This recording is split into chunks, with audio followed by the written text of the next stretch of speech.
E o dólar, que já chegou a 6,30 e agora voltou para esses patamares de 5,70, quase 5,80. O que a gente pode esperar ali para os próximos meses e como o mercado deve se comportar nesse finalzinho de fevereiro e começo de março? Podemos escrever fevereiro de 2025 como um mês de sentimentos mistos. Parte do mercado já desenha suas expectativas para o resto do ano, mas a fatia significativa dos principais players nacionais e internacionais permanecem aguardando os desdobramentos das políticas do 47º presidente dos Estados Unidos, Donald Trump. Ações essas podem ser classificadas como pouco ortodoxas do ponto de vista político, mas amplamente utilizadas pelo governo americano. Primeiramente, no xadrez geopolítico, muito vem sendo feito e ainda mais especulado, com Trump dobrando a aposta em uma política enfática do ponto de vista diplomático. Países como Panamá, Canadá, México tiveram, de certa forma, sua soberania questionada, mesmo que em um tom somente provocativo. O próprio México teve o nome do seu golfo alterado para Golfo da América, apenas para demonstrativo do soft power americano. Uma outra gente que vem demonstrando um protagonismo maior do que esperado inicialmente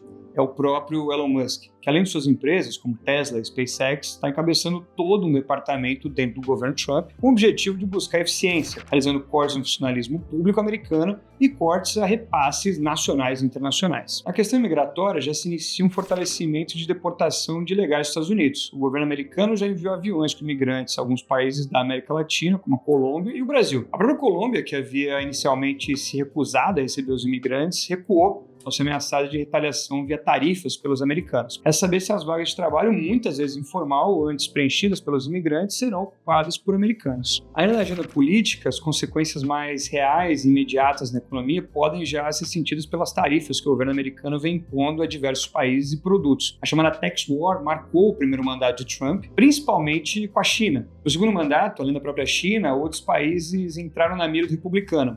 Parceiros comerciais próximos, como Canadá e México, tiveram, além de tarifas, fronteiras dos Estados Unidos reforçadas. O governo americano vem utilizando essa estratégia como moeda de troca para atingir esses objetivos a nível internacional. Os produtos que sofreram taxação foram os siderúrgicos, como alumínio e aço. Mais especificamente, o aço é uma posição significativa na balança comercial brasileira na commodity. Com a tarifação de 25% imposta, é uma previsão de redução significativa da exportação brasileira para os Estados Unidos, uma vez que 60% das brasileiras tem como destino o país norte-americano. Trump também pressiona o Banco Central americano, o Fed, para baixar quanto antes a taxa de juros com o intuito de fomentar a economia. Na contramão desse movimento está a expectativa de que tantas ações que visam fomentar a economia localmente nos Estados Unidos acabem gerando inflação acima do teto estabelecido. É por isso que há um consenso no mercado, juntamente com falas do próprio presidente do Fed, Jerome Powell, que disse não ter pressa para apresentar uma queda nos juros americanos. As ações que no começo do ano geram uma forte expectativa para um dólar forte, que por consequência enfraqueceu o real e outras moedas, agora são observadas de lado, enquanto o mercado digere o que já foi feito e antecipa o que virá. No Brasil, apesar da queda do dólar, ainda há um sentimento de incerteza. Mesmo com o desemprego em patamares historicamente baixos, o mercado local há tempos antecipa onda inflacionária. Apesar disso, são os títulos indexados em inflação, que pagam mais de 7% ao ano de prêmio. Para conter tais expectativas, vem se elevando as taxas de juros, o DI, aqui no país. É muito importante frisar que no Brasil há um forte debate sobre as ferramentas que o Banco Central, como autoridade monetária, se utiliza para conter a inflação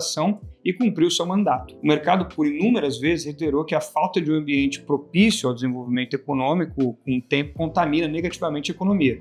E já precisa sentir esses efeitos com a expectativa de um PIB mais baixo em 2025 do que antes pensava, além de uma inflação que deve superar novamente o teto estabelecido pela autoridade monetária. O fato é que apenas políticas monetárias não devem ter o efeito desejado, caso não sejam aplicadas juntamente às políticas fiscais, pois apesar do Brasil ter registrado a arrecadação recorde em 2024, ainda paira no ar um sentimento de falta de controle das contas públicas, o que cria um ambiente pouco propício no longo prazo para o desenvolvimento econômico sustentável. O mercado ainda segue pessimista nesse âmbito, pois independentemente do viés político, os governos federais possuem um histórico de descontrole das contas públicas em ano eleitoral, o que está bem perto de 2026. E mesmo com dados positivos em fevereiro, o dólar, que vem caindo desde os patamares altíssimos que ocorreram no final de 2024, agora permanecem de lado após retomar os patamares entre 5,70 e 5,80, em conjunto com a posição mais cautelosa do mercado.